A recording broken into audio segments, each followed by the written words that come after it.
More Israeli hostages who are being held in Gaza are now free. It was a chaotic and confusing day as the handover was briefly delayed. Loved ones of remaining hostages tell Lisa Rozner they want to see changes when the next group is released.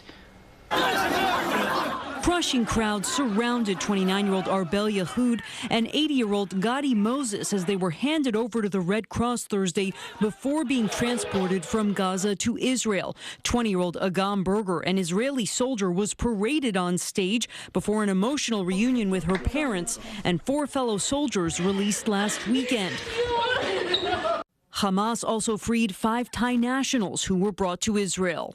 We saw Gadi saying that he will come back to rebuild kibbutz near Oz. Daniel Lifshitz grew up on kibbutz near Oz with Yahoud and her brother Dolev, who was murdered October 7th. It is so emotional for me that she came back today. In Ramallah, in the West Bank, cheers for some of the 110 Palestinian prisoners freed as part of the truce. At the United Nations in New York, California-based doctors Aisha Khan and Feroz Sidwa met with the UN Secretary General. Khan returned from Gaza this month, and Sidwa is going for a second time in March. What is needed immediately is a lifting of the blockade. Even with the ceasefire, the trucks are trickling in. I did critical interventions just on children that were lying on the floor. I took every scalpel I used, I took every suture I used. I brought all my own antibiotics. I brought all my own dressings. I tried to bring extra stuff for the hospital too, but I used all of that in 10 days. There are about 25,000 people who need serious operations done. They're simple, they're not complicated, but they have to be done.